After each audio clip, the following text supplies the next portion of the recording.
You're 45, you have earned your wisdom, and you have worked hard, but why does it still feel like you are waiting for permission to thrive? Maybe you can't rest without feeling guilty, or you whisper your biggest dream instead of shouting it.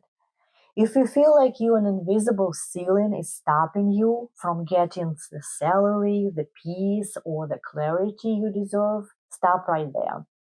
That ceiling is not real. It is a wall built on the rules you inherited decades ago. Today, I want to help you to identify the three specific inherited rules that are keeping you stuck, and more importantly, show you how to delete them. We're going to do something I call story mapping, where you will trace these rules back to their source so you can finally see them clearly and choose something different. The first rule sounds like this: there is never enough. Never enough money, never enough time, never enough love, never enough opportunities go around. You know this rule is active in your life when you feel guilty about small purchases, even when your bank account is fine. When you hoard your time like it's going to run out tomorrow, when you're afraid to ask for help because you don't want to be a burden. This rule usually gets planted early. Maybe you've heard phrases like, we can't afford this, or money's tight, or save it for a rainy day, over and over as a child. Your nervous system learned that resources are limited and it is dangerous to want something. So your body starts acting like it's in danger all the time.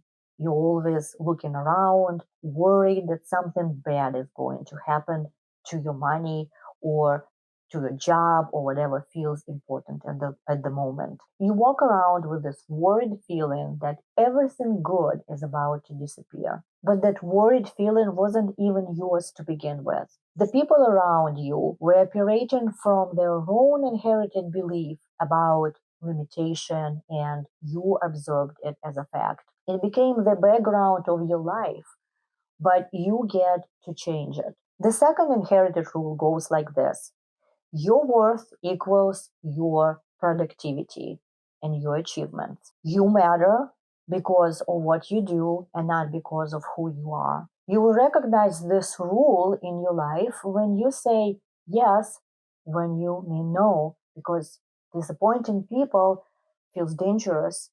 If you are exhausted from overgiving but can't seem to stop, if you feel guilty when you rest or take time for yourself, if your inner voice sounds like a demanding boss who's never satisfied, this programming usually starts with messages like, good people always help, or your value is what you do for others.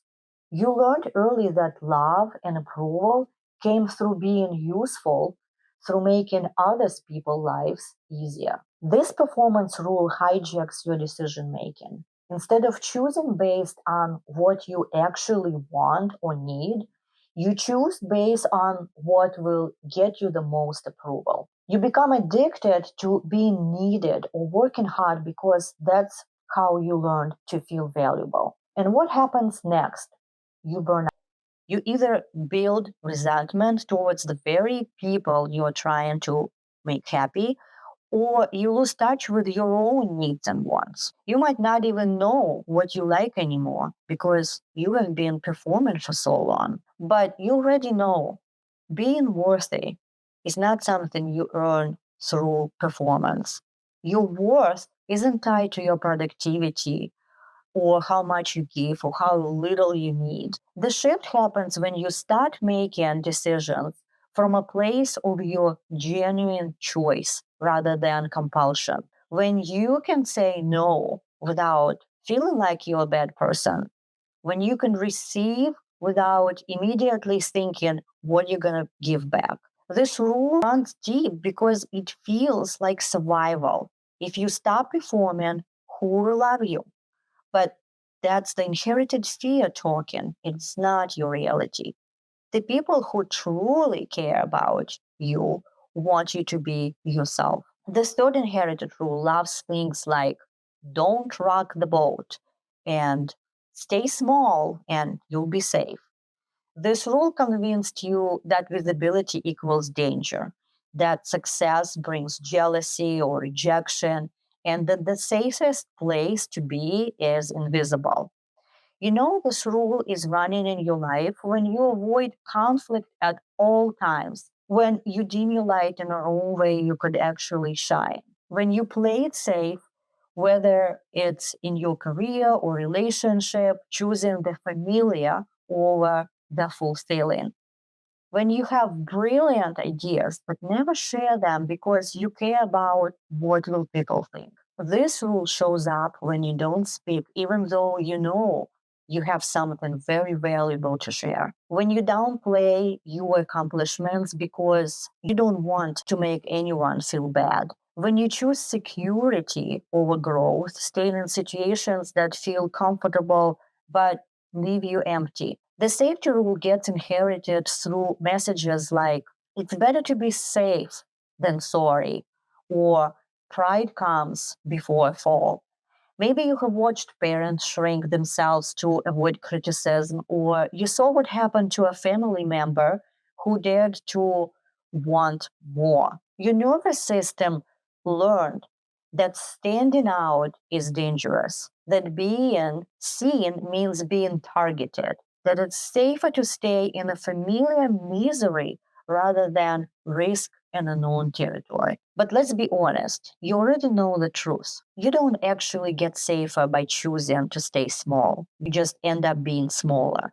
And that smallness brings its own kind of pain, the pain of a life half lived, or of the unexpressed potential, and of dreams you keep putting off. This rules keeps you stuck because it makes expansion feel like almost a betrayal of your family values, of the people who taught you to stay safe. But do you see it in a way that it's actually betraying yourself?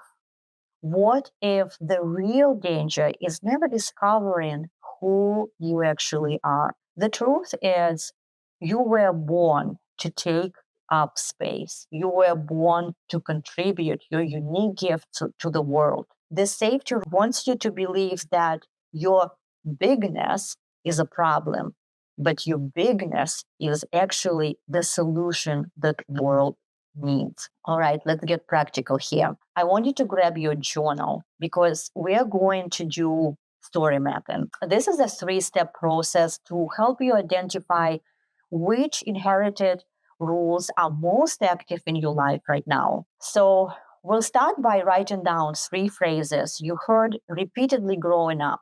One about money, one about success, and one about relationships. Please don't overthink anything. Just let your mind go back to childhood and notice what phrases still echo in your head. Maybe it's money doesn't grow on trees, or don't count your chickens before they hatch, or you have to earn your place. And the next, now I want you to translate each phrase into its underlying rule about what's possible for you. So money doesn't grow on trees becomes, let's say, resources are limited and I need to be careful not to want too much. Don't count your chickens before they hatch becomes hoping for good things is kind of dangerous because I'll be disappointed. You have to earn your place becomes I don't inherently deserve good things. I must prove my worthiness. And step 3, notice which rule feels most active in your current life decisions. Which one makes your throat numb when you read it? Which one explains patterns that you have been stuck in? Which one feels like it's been making choices for you without your permission? Pay attention to what happens in your body as you write. Your nervous system remembers these stories even when your mind has forgotten them. You might feel tension in your shoulders or a knot in your stomach, heaviness in your chest. That's your body recognizing old programming. Of course, we're not going to blame anyone here now. This is just to remind ourselves that the people who raised us were also carrying their own inherited stories. They passed along what they knew, just like their parents did before them. This is simply about understanding the stories you observed so you can decide which one you keep and which one you need to get rid of. Here is the most important takeaway: the rules you inherited are not facts about your reality. They're simply old stories, and you are the author now. You have the authority to change the script. You don't have to live by someone else's limits. Next week, we begin learning the new rules. I'm going to show you how to use your body as a compass to guide your decisions. You will learn to distinguish between the fearful voice of inherited conditioning and the clear voice of your own inner wisdom. If you are ready to stop living a life half lived, subscribe for the complete series of rewriting your story. And remember, freedom is your birthright.